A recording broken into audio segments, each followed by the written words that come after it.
Cristo, a qual lhes foi designado Jesus. É necessário que ele permaneça no céu até que chegue o tempo em que Deus restaurará todas as coisas, como falou há muito tempo por meio dos seus santos profetas. Oremos mais uma vez. Pai, nós agradecemos ao Senhor por cada dízimo, por cada oferta, cada irmão, Senhor, que entende essa oportunidade de poder também te servir com o nosso dinheiro, com o nosso sustento, porque na verdade não é nosso, é do Senhor. Deus, que o Senhor possa abençoar os professores nas salas com as crianças, e que a palavra que é ensinada lá, Senhor, possa entrar no coração desses pequenos e possa gerar frutos, Pai. Deus, nós estamos aqui também diante da Tua santa e poderosa palavra. Esse texto, Pai, nos confronta. Esse texto mexe conosco, Senhor, porque a Tua palavra, Pai, ela é poderosa e somente ela pode gerar luz em nossos olhos para que nós venhamos nos arrepender e voltar para Ti. E nós estamos diante dessa palavra. E por isso, Deus, nós te pedimos, fala aos nossos corações. Espírito Santo, aplique essas verdades na nossa mente, no nosso coração, na nossa vida. Em nome de Jesus. Amém. Irmãos, o cristianismo, sem dúvida, é uma das religiões mais incompreendidas do mundo, mais estranha a muitas pessoas. Note, Confúcio morreu aos 72 anos ou 73 anos de idade, sendo respeitado e reverenciado. A linhagem familiar de Confúcio até hoje é conhecida. Outro personagem conhecido na história morreu aos 80 anos de idade, sendo reverenciado e cercado pelos seus discípulos. O nome dele era Gautama, conhecido também como o Buda.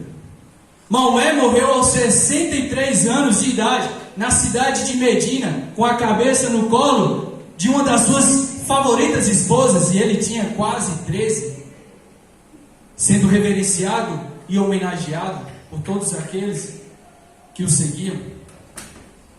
Confúcio, Maomé e Buda, todos viveram em comunidades onde foram homenageados, honrados e respeitados na sua morte. Agora nós estamos diante de Jesus, que não morreu como esses que eu citei, homens já velhos. Ele morreu com 33 anos de idade. E ao contrário desses, ninguém o homenageou. Não deram uma coroa digna de um rei, deram para ele uma coroa de espinhos. Os seus próprios discípulos o abandonaram. Esse Jesus e o cristianismo é diferente porque ele está sozinho e sem ninguém. Aqueles que ele, para quem ele veio e que ele dedicou o maior tempo possível, o traíram, o negaram e pior, trocou por um assassino, como o nosso irmão leu aqui na leitura inicial. O cristianismo é diferente porque ele foi chamado de beberrão, endemoniado e amigo de pecadores. Mas mesmo assim, ele continuou com o seu propósito, com o seu plano. Para muitos que estavam ali diante da morte de Jesus, não foi um ato heróico. Não foi considerado algo de heroísmo, como aconteceu com Sócrates, quando ele bebeu aquele veneno de cicuta, e ali diante dos seus discípulos, todos ficaram tristes, reverentes, porque morria um grande ídolo, que eles gostavam muito.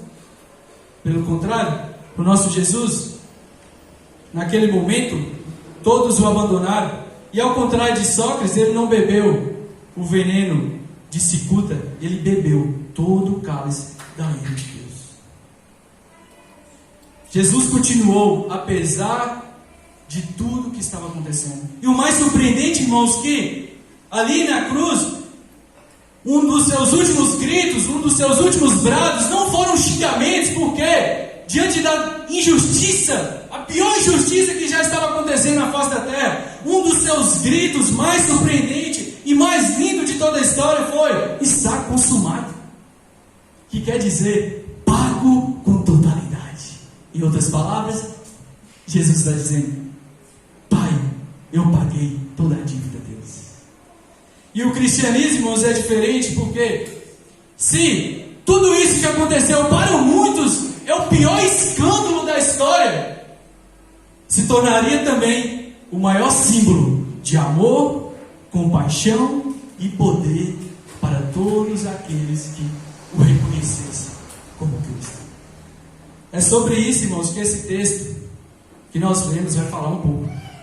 E hoje nós vamos pensar juntos aqui sobre a verdadeira fonte do poder. De onde vem esse poder? Nós vamos ver aqui também que Deus enviou o seu Filho prometido, mas os homens rejeitaram a Cristo com a sua maldade, com o seu pecado. E o pecado é horroroso, mas Deus é gracioso. Existe esperança para os pecadores. Existe esperança para os pecadores que se voltam para Jesus com fé e arrependimento. É um pouco disso que esse texto vai dizer. E só para você contextualizar ainda mais, você que está aqui a primeira vez, nós lemos um texto domingo passado. Nós estamos numa história de um milagre. E o que aconteceu nessa história que está nos versículos anteriores? Pedro e João, eles estão indo para o templo orar. E quando eles estão indo para o templo, eles encontram um aleijado de nascença. Esse aleijado olha para os discípulos, e Pedro e João faz questão também dele, faz questão de pedir para que ele olhe para eles. Esse aleijado ali que estava pedindo esmolas, olham para eles e pede algo. Pedro e João dizem o seguinte: nós não temos prata nem ouro. Na verdade, Pedro dizendo: mas o que nós temos, nós te damos. Levanta e anda. Esse homem, irmãos, olhou para Pedro e João, mas não apenas para os apóstolos. Ele teve fé no Cristo. E quando ele teve fé em Cristo, um milagre aconteceu.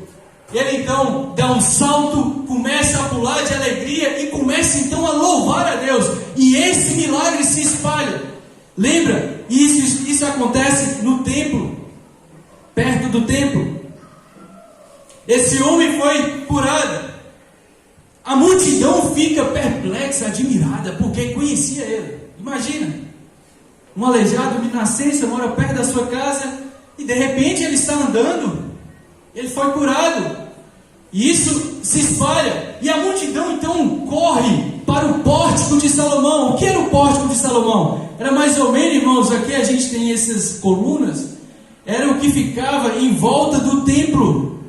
Colunas grandes, cheias de pilares, onde as pessoas sentavam para conversar. E o próprio Jesus, em um momento, ensina no pórtico de Salomão. Colunas gigantescas que ficava na parte exterior do templo. E quando essa multidão chega ali, o olhar que Pedro pediu para o aleijado no início da história, dizendo assim: ei, olhe para nós. Não é sobre nós, é sobre Jesus. Agora a multidão começa a olhar também para Pedro e João, só que acontece algo reverso. Eles começam a olhar, irmãos, para Pedro e João, não como aleijado, que olhou para eles, mas visualizava eles como canais e instrumentos de Cristo. Eles começaram a olhar para Pedro e João como a própria fonte do poder. Pedro e João, então, irmãos, percebendo esse olhar que estava errado e comprometido, já então começa a corrigir. Não pode continuar. Então Pedro olha para a multidão e faz a pergunta ao contrário: por que vocês estão olhando para nós? No aleijado ele pede: olhe para nós. Mas agora ele está falando assim: ei, por que vocês estão olhando para nós? O olhar de vocês está diferente. Não é sobre o nosso poder, não é sobre a nossa santidade. é sobre o poder de Cristo. Irmãos, os israelitas que estavam ali começaram a direcionar o poder do milagre para os apóstolos. A gente consegue ver isso no texto. O milagre que acontece não é por causa da santidade, não é por causa da religiosidade de Pedro e João, e sim por causa do nome de Jesus. É interessante, irmãos, que desde os tempos bíblicos, como hoje, pessoas buscam o poder de Jesus como uma fórmula mágica. Jesus como um gênio realizador de desejos. Pessoas começam a direcionar o poder de Jesus para pessoas humanas e pecadoras. Nada mudou. E é tão interessante quando eu estava estudando esse texto, porque lá em Atos capítulo 14, versículo 8, nós vamos chegar lá ainda, mas eu vou te dar um spoiler. Existe uma cura de um outro aleijado, também de nascença. Só que agora, os dois personagens ali, canais de instrumentos, não é Pedro e João, é Paulo e Barnabé. Eles estão numa cidade chamada Listra, e aquele aleijado de nascença recebe o milagre, tem fé em Jesus, começa também a saltar e pular de alegria. O povo fica também perplexo e maravilhado. E o povo, irmãos, vai direcionar também o milagre para os apóstolos. Eles dizem assim, eles vão dizer: os deuses desceram até nós em forma humana. Lá no livro de Atos 14. Sabe qual é o nome que eles vão dar para Paulo? Eles começam a chamar Paulo de Hermes, ou Mercúrio, que eram deuses gregos e romanos. E Barnabé, eles começam a chamar Barnabé de Zeus, Júpiter. Os deuses desceram sobre nós. Então você percebe que tanto judeus, devotos, estão tentando direcionar o poder para homens falhos e gentios. O que são gentios? Não é uma pessoa educada, não. Às vezes você pensa, gentio. Nós somos gentios, irmãos. Mas não por ser educados, porque nós não somos judeus. Os gentios são aqueles que não são israelitas. E esse povo aqui, os gentios que não são judeus, estão direcionando também o poder para os apóstolos, chamando eles de deuses. E aqui a reação dos apóstolos, irmãos, é mais enfática. Paulo e Barnabé rasgam as suas roupas e falam assim: irmãos, parem com isso. Nós somos irmãos. Nós somos homens, melhor dizendo, igual a vocês. Nós não somos deuses. Voltando agora para o aleijado de Atos 3. É evidente, irmãos, que o poder de Jesus não é um poder mágico, sem propósito. O poder aqui, irmãos, tem uma missão. Não é simplesmente um realizador de desejos. O poder que Pedro está querendo que os israelitas entendem, e que ele aproveita a oportunidade que todo mundo se juntou perto deles, no pórtico de Salomão, é que esse poder é uma pessoa. Esse poder é sobre o Cristo prometido desde os tempos bíblicos. Acompanhe comigo no texto, versículo 11 e versículo 12. Fique com a sua Bíblia aberta, por favor. Olha o versículo 11. Apegando-se um mendigo a Pedro e João, todo o povo ficou maravilhado e correu até eles, ao lugar chamado Pórtico de Salomão. Vendo isso, Pedro lhe disse: israelitas, por que isto os surpreende? Por que vocês estão olhando para nós como se tivéssemos feito este homem andar por nosso próprio poder ou piedade? Então a verdadeira fonte, irmãos, de poder é o próprio Jesus. E esse poder os israelitas estão negando. Presta atenção, Pedro está querendo dizer para eles assim: está vendo esse homem que foi curado? Ele está saltando e pulando. Esse homem está sendo curado por causa do poder, não nosso. Não é sobre nós. sobre a nossa santidade, religiosidade, é sobre Cristo. E agora Pedro vai, irmãos, fazer a transição, porque esses israelitas, eles esqueceram que esse poder eles já negaram uma outra vez, lá no passado. E Pedro está querendo lembrar: ei, vocês já negaram esse poder. Lá no livro de João 10 diz que Cristo criou o mundo. O mundo foi feito por intermédio dele, mas o mundo não o conheceu. Veio para os seus, mas os seus não o receberam. Pedro está querendo dizer assim: ei, esse poder vocês já presenciaram, vocês já estiveram com ele, mas mesmo assim vocês optaram por negar, por trair e por rejeitar. Então Pedro, irmãos, agora, sabendo que o público aqui são de israelitas, lembra? Eles estão no templo, são judeus que conhecem a lei, que conhecem o Antigo Testamento, que sabem o que está escrito em Isaías, que sabem o que está escrito nos Salmos, ou pelo menos deveria saber. Pedro, então, nós agora vamos para o segundo ponto, que Deus envia o seu Filho prometido, mas os homens rejeitam a Cristo.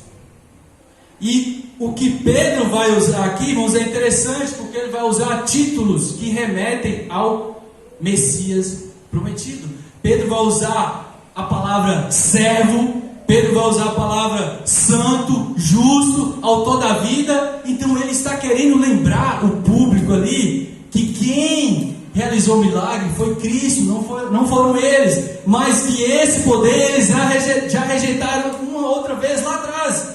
E Pedro faz questão de mostrar que Cristo aqui é o Messias prometido, o servo. E é interessante, irmãos, porque a palavra servo a gente consegue ver lá em Isaías 53, 11. Olha que texto maravilhoso que diz assim, ó: depois do sofrimento de sua alma, Isaías 53, 11, ele verá a luz e ficará satisfeito.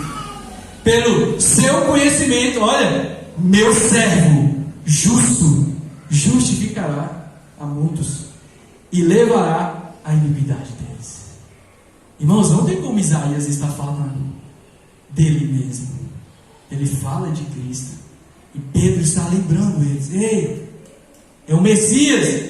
O Salmo, irmãos, 16, 10 diz assim, olha o que Davi diz, e no texto que nós lemos também tem a palavra santo, bem enfática. Davi diz assim: porque tu não me abandonarás no sepulcro, nem permitirás que o seu santo sofra decomposição. Irmãos, como que Davi está falando isso dele?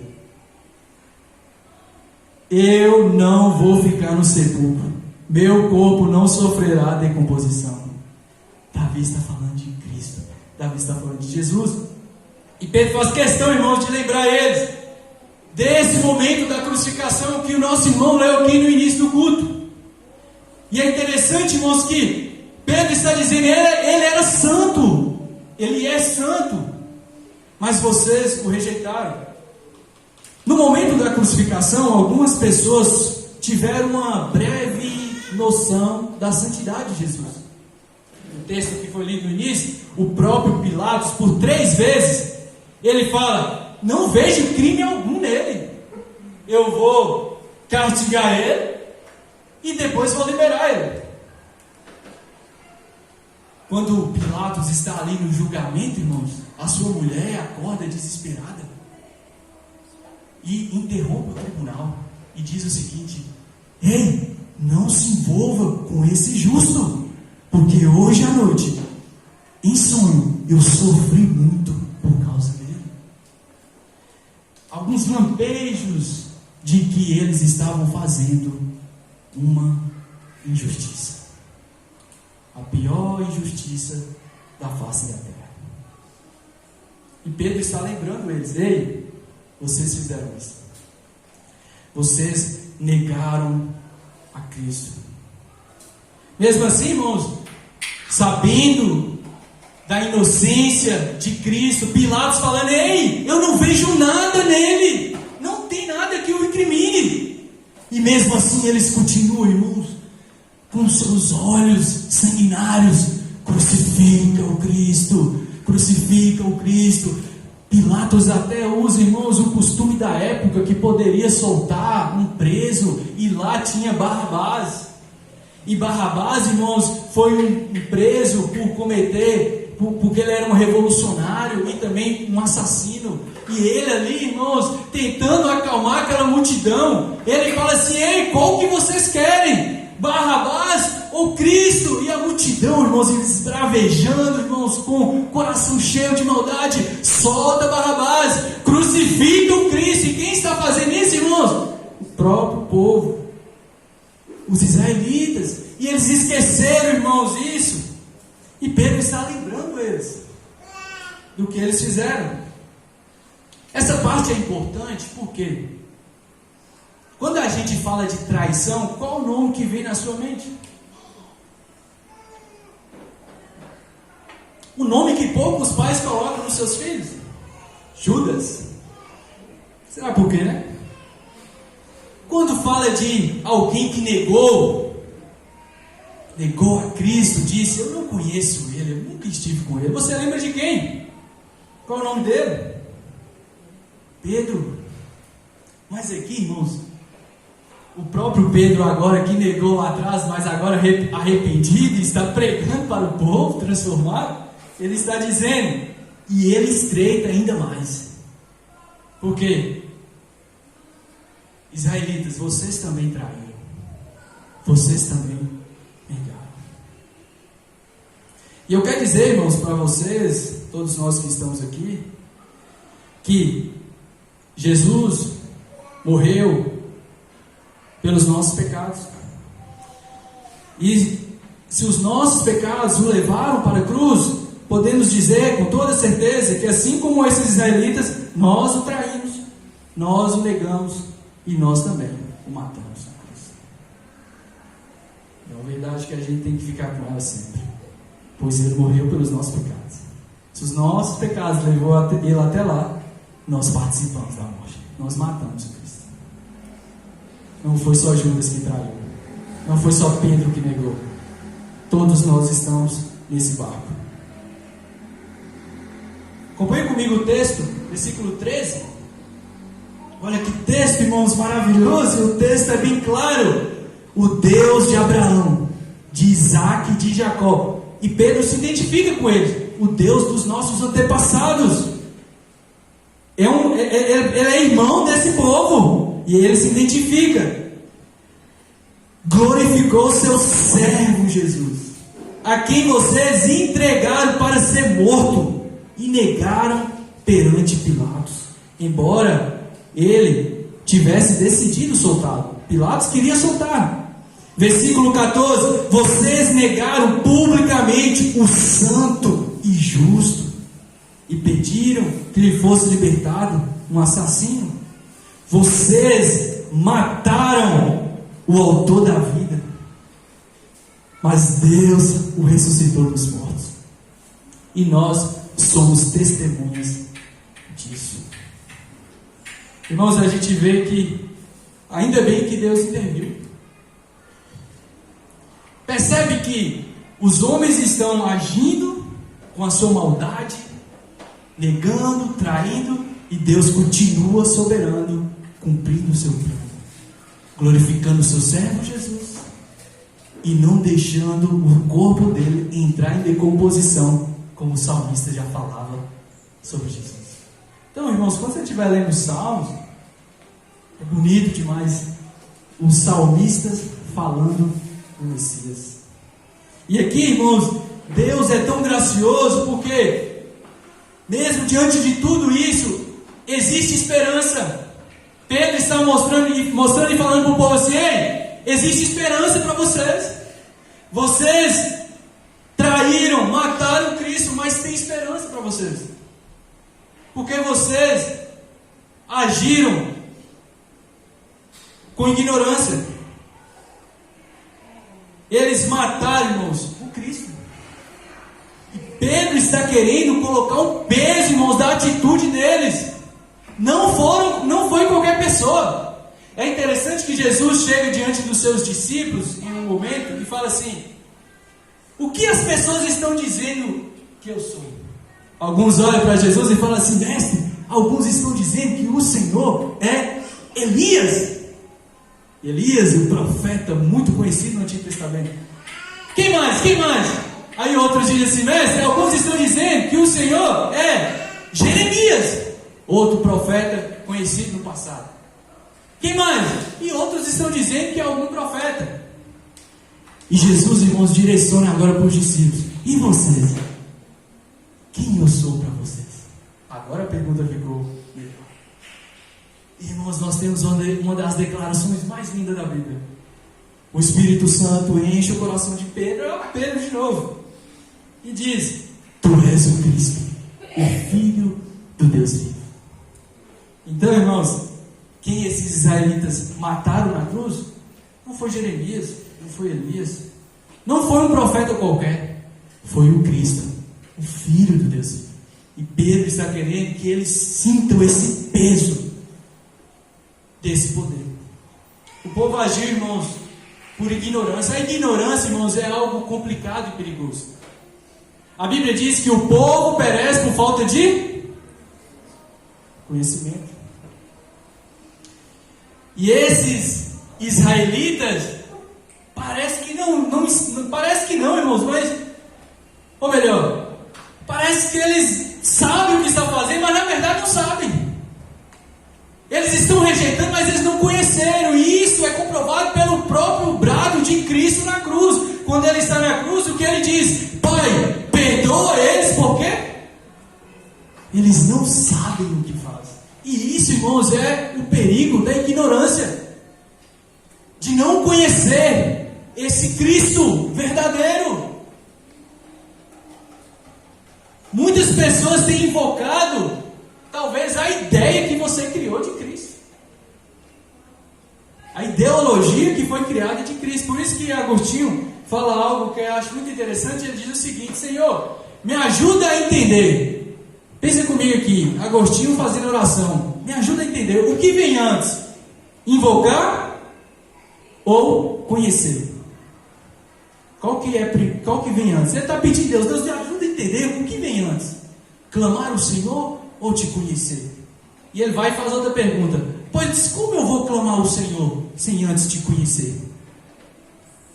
E ele vai fazer outra pergunta: pois se eu não te conhecer, posso clamar ou invocar algo que não seja o Senhor? Pode acontecer isso. Se nós não conhecemos a Deus, nós podemos criar a nossa ideia de Deus. Nós podemos criar a nossa ideia do que é Jesus. Aí Jesus, ao invés de ser o nosso Salvador, ele vira um Jesus revolucionário. Ele vira um Jesus preocupado só com a justiça social. Ele vira um Jesus da lâmpada mágica, onde você chega para ele e fala: hoje eu quero isso. Deixa de ser uma pessoa em relacionamento e passa a ser um objeto de troca, de barganha. Isso pode fazer a ignorância, a falta desse conhecimento. A ignorância, irmãos, é muito complicada, porque esses judeus, quem são esses judeus? Irmãos, são israelitas devotos. Eles, irmãos, leem o livro de Isaías, Salmos, o Antigo Testamento. Eles praticam a lei. São pessoas religiosas. Para o nosso contexto, a gente poderia dizer que eles frequentam a igreja todo domingo, veste roupa de crente, canta música de crente. Mas o que eles fizeram? Mataram Jesus. Por quê? Em nome da religião, você pode matar. Não está acontecendo isso hoje em Israel? Terroristas que colocam bombas em seu corpo, matam pessoas acreditando que vai para um paraíso e vai ter várias virgens, fazendo em nome de um falso Deus. Matam por causa da religião. Então é perigoso a religiosidade. É perigoso, irmãos, você viver a vida sem Cristo. Você vai criar os seus deuses. Calvino dizia que o nosso coração é uma fábrica de ídolos. O seu coraçãozinho aí, ó, ele fabrica ídolos. Ele faz deuses. Por isso que esse coração aí e aqui tem que estar debaixo da cruz. Como foi cantado aqui. Gentilmente nos atraiu para a cruz. Então você que está aqui a primeira vez na igreja, você conhece Jesus? Eu não falo a ideia que você criou dele, mas você conhece Jesus como pessoa? Você relaciona com ele? Você que tem já algum tempo já na caminhada, você convida Jesus para o seu namoro? Jovens aqui, você convida Jesus para o seu casamento? Você convida Jesus para o seu trabalho? Jesus faz parte da sua vida? Existe um relacionamento com ele? Ou é simplesmente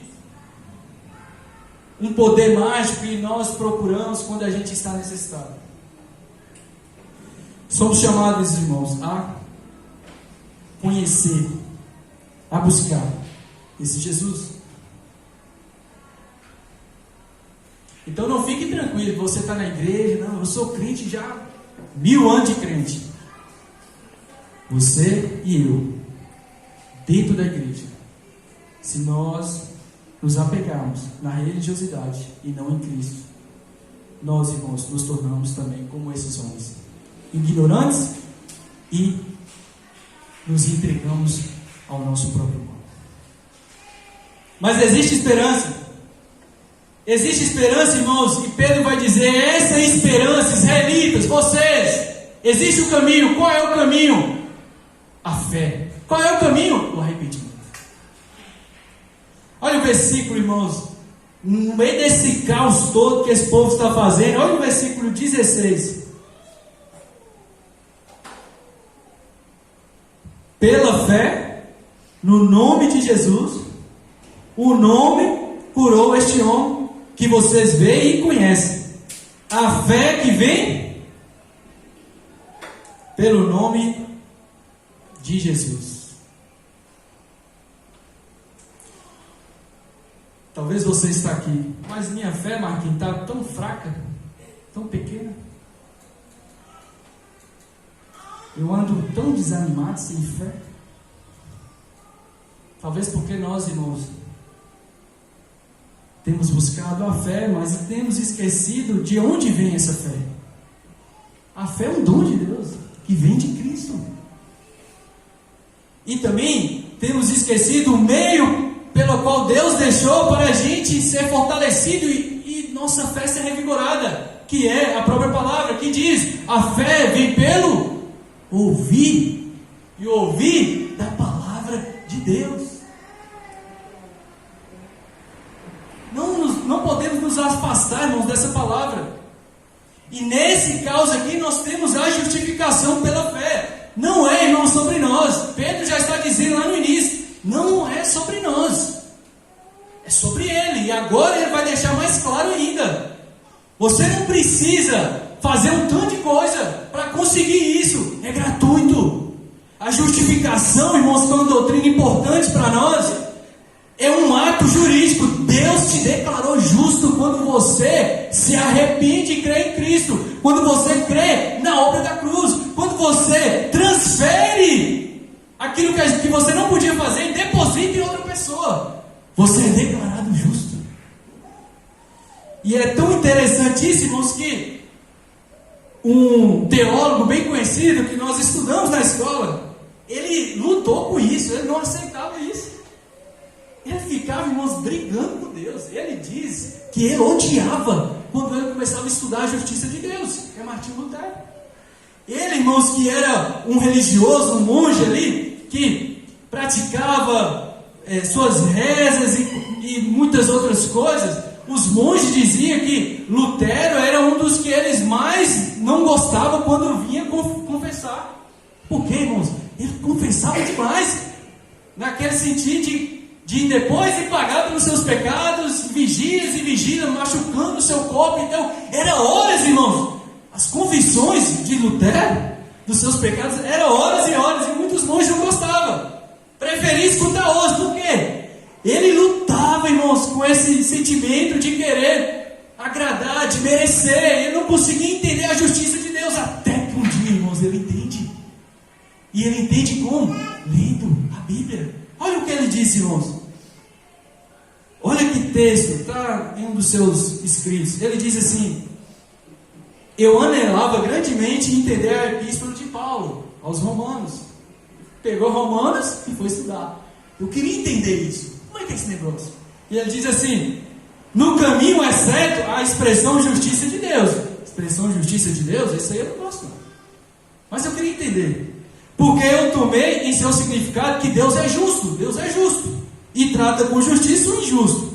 Minha situação era que, apesar de ser um monge impecável, olha, um monge impecável, estava diante de Deus como um pecador, com a consciência perturbada. Um monge com a consciência perturbada, meu Deus, como que é isso? E ele diz: eu não tinha confiança em que meu mérito podia apaziguá-lo. Começou a perturbar ele, irmãos, porque o mérito dele, tudo que ele fazia, não estava apaziguando a justiça de Deus. E ele diz: eu amava a um Deus justo, irado, mas odiava e murmurava contra ele. Não bastante, me agarrava ao amado Paulo. Tinha um grande anelo em saber o que ele queria dizer. Refleti noite e dia. Ele começou então agora na torre, ficou conhecido como a torre da experiência, e ele começou a refletir. E ele leu o texto lá de Romanos: o justo viverá por fé. E aqui, irmãos, Lutero tem a virada de chave. Não é sobre mim. Eu não preciso fazer nada para merecer. É justiça e graça de Deus. E olha o que ele diz: então compreendi que a justiça de Deus é aquela retidão pela qual, através da graça, só da graça de Deus, Ele nos envolve, justifica pela fé. No momento, me senti renascer e senti que havia entrado pelas portas abertas do paraíso. Toda a escritura tomou um novo significado. Enquanto antes a justiça de Deus me enchia de ódio, agora chegou a ser para mim inexplicavelmente doce, em um amor maior.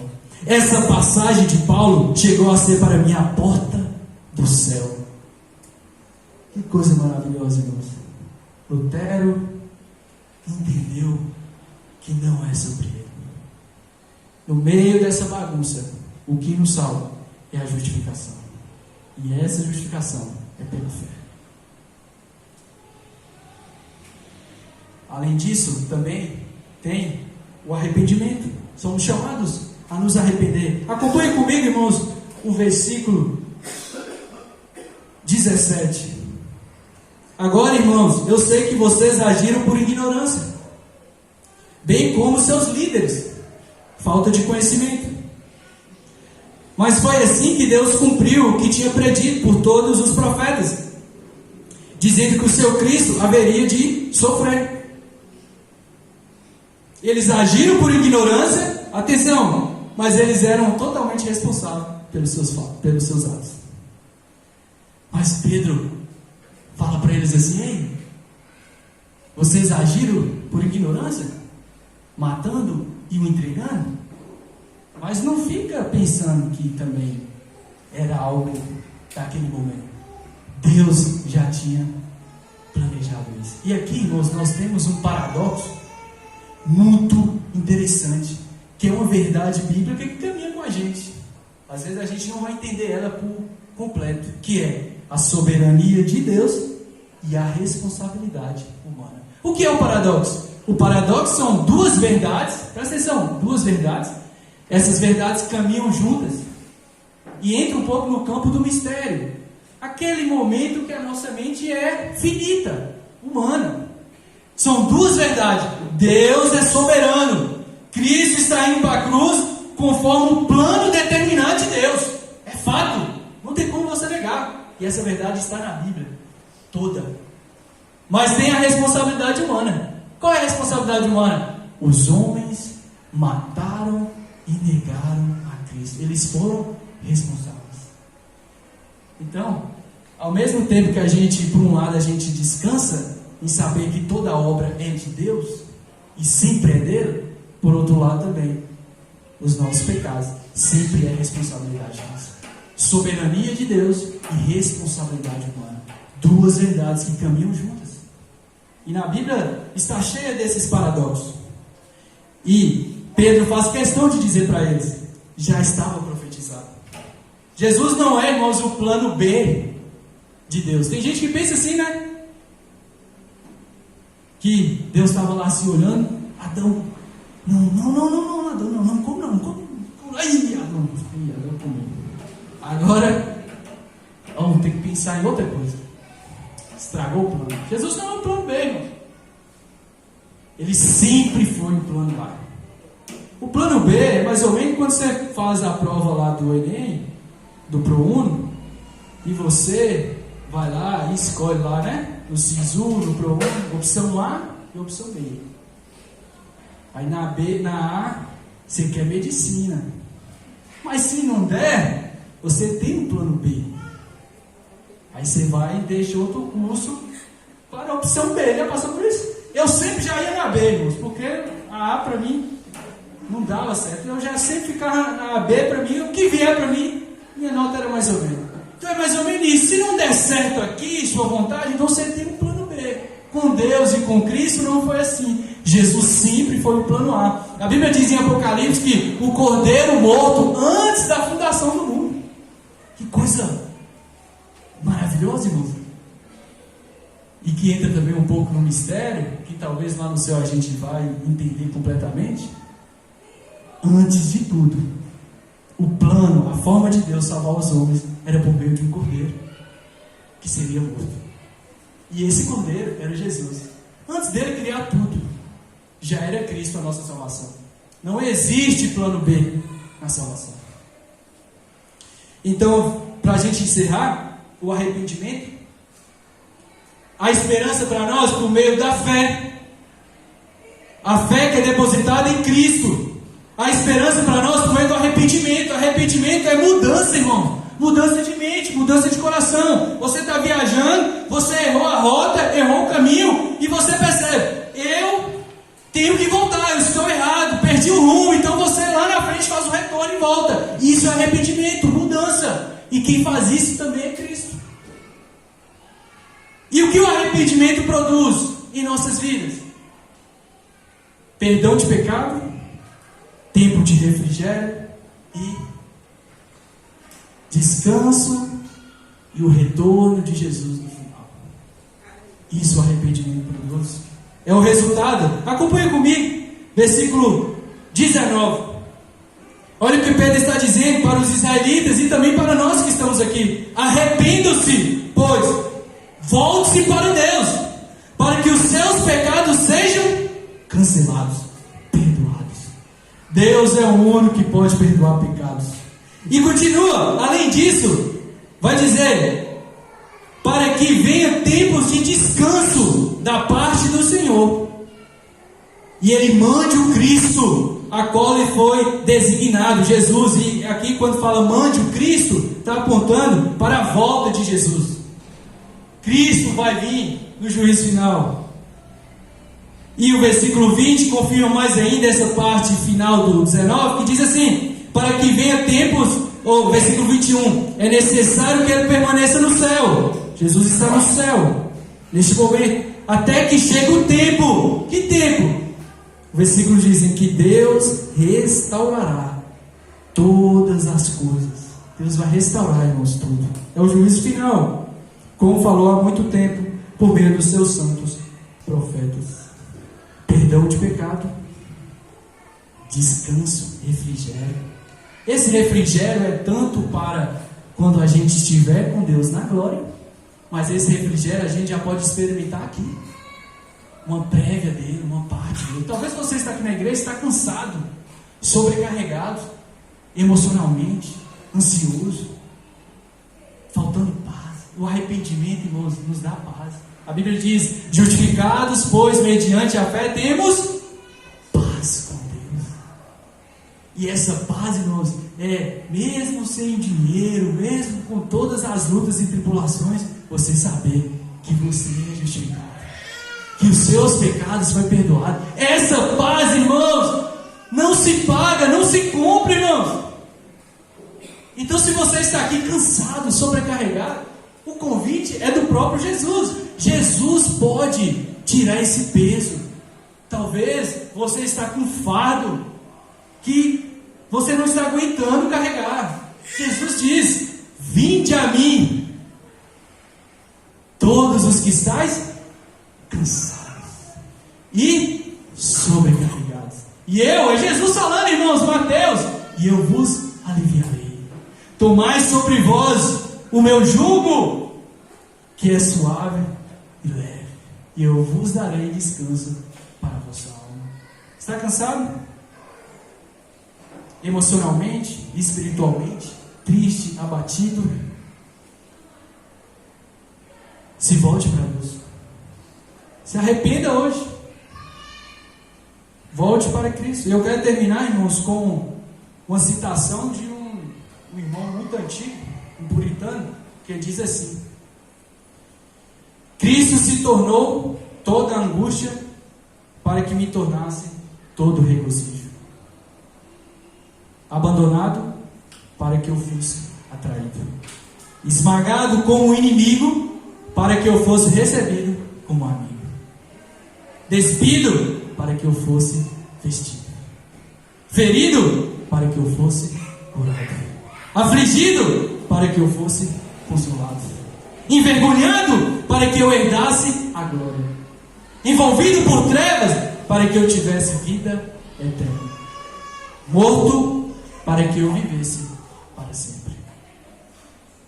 Ele substituiu tudo isso. Então, a frase, irmãos, que a única pessoa que Deus tratou como não merecia, uma única pessoa que Deus tratou como não merecia, essa única pessoa foi Jesus. Tratado como não merecia. Ele não merecia, mas mesmo assim, ele seguiu. Irmãos, vamos orar? Se puder ficar de pé, vamos orar agradecendo a Deus. Traga a sua vida neste momento para Ele, seu coração. Vamos ter um momento de oração aqui. E depois eu vou pedir ao irmão Stanley para fazer a oração final aqui, encerrando o culto de hoje. Eu gostaria de orar por você que está aqui na igreja. Essa palavra, irmãos, é para nós. Que nós, irmãos, nosso coração é mau, precisa de Cristo, precisa do Evangelho. Nós precisamos nos arrepender, voltar para Deus. Não é sobre nós. E o arrependimento gera em nós refrigério, paz. E se você neste momento está precisando de paz, clame a Cristo. Nosso Jesus, irmãos, é vivo. O Jesus nosso é diferente de Confúcio, Buda e Maomé, que os seus restos mortais estão, irmãos, nos seus túmulos. O nosso Cristo está sentado no trono branco, lá do lado do Pai, e intercede por nós. Ele é vivo, Ele é uma pessoa, e o texto diz que Ele vai voltar como um homem, do mesmo jeito que os apóstolos viram Ele subir. Pai, nós te glorificamos e te exaltamos. Quero orar ao Senhor, Pai, te agradecendo pela obra da cruz, imerecida vida, de graça, Deus, nós recebemos. Deus, quero orar ao Senhor te agradecendo porque o Senhor gerou em nosso coração a fé, o Senhor gera em nosso coração arrependimento, Pai. E por meio do arrependimento nós temos os nossos pecados perdoados, somos justificados, Senhor, temos paz. Oh Deus, te agradecemos. Eu oro aqui, Deus, pelos casais presentes. Eu oro pelos jovens aqui, Pai, pelas crianças, adolescentes. Deus, pessoas que estão aqui no nosso meio, que estão cansados, sobrecarregados emocionalmente, Pai. Pessoas que estão aqui no nosso meio, Deus, que estão passando por momentos de ansiedade, Deus, e que o fardo parece estar muito pesado. Eu peço ao Senhor, Deus, vem com o seu refrigério, Pai. Cristo se revela a cada um aqui presente, Deus. Deus, nós te agradecemos, Pai, pela obra da cruz. Agradecemos pedindo ao Senhor, muda os nossos corações, Pai.